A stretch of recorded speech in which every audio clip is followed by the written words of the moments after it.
Praise the lord. దేవుని యొక్క శక్తి కలిగిన నామానికి ఘనత కలుగునుగాక. ఈ దినము దేవుని యొక్క వాగ్దానము కీర్తనల గ్రంథము 119వ సంకీర్తన 10వ చరణము.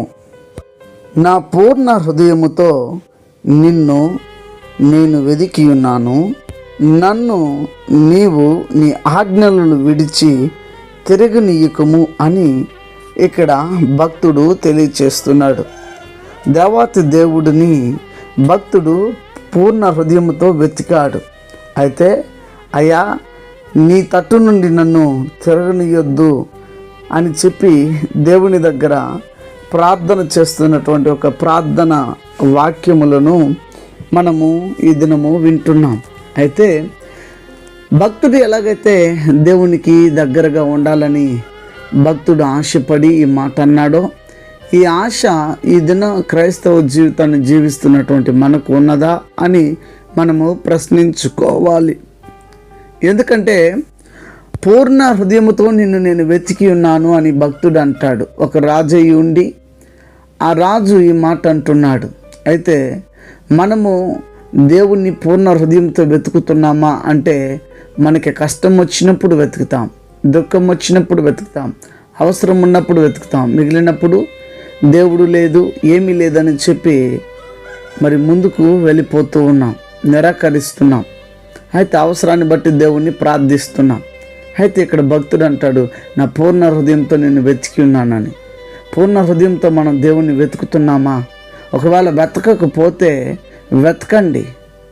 వెతికినప్పుడే ఆయన మనకు దొరుకుతాడు. రెండవదిగా అంటాడు, నీ ఆజ్ఞలను విడిచి నన్ను తిరగనీయకు అంటున్నాడు. అంటే నాకేదైతే నువ్వు చెప్పావో ఆ మాట ప్రకారం జీవించే హృదయాన్ని నాకు దయచేయండి అయ్యా.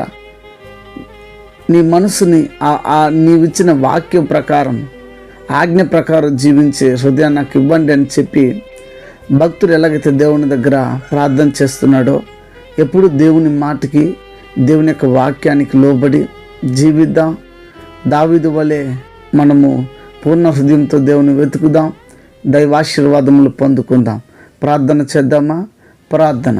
ప్రేమ స్వరూపి శ్రేష్టమగు నామమునకై కృతజ్ఞతలు నాయన. ఉదయకాల సమయం ముందు భక్తుడిని మా ఎదుట మీరు ఉంచారు, నీకు వందనాలు. పూర్ణ హృదయంతో ప్రభువా వెతుకుచున్నానని భక్తుడు అన్నాడు. అటు హృదయాన్ని మాకు దయచేయండి. నటించే హృదయం తీసివేయండి దేవా. పూర్ణ హృదయంతో నేను వెతికి హత్తుకునే భాగ్యాన్ని దయచేయండి. నీ ఆజ్ఞలను విడిచి తిరగకుండా మమ్మల్ని స్థిరపరచండి, కృప చూపించండి. బలవంతుడానికి స్తోత్రం. అనారోగ్యం చేత ఉన్న వారికి ఆరోగ్యము, ఆర్థిక ఇబ్బందులు ఉన్న వారికి విడుదల, రక్షణ లేని ప్రజలకు రక్షణ ఇచ్చి ప్రతి వారిని నీ రాకడికి సిద్ధపరచమని క్రీస్తు పేరిట వేడుకుని ఉన్నాము తండ్రి. ఆమెన్. God bless you. దేవుడు మిమ్మల్ని దీవించి ఆశీర్వదించునుగాక. ఆమెన్.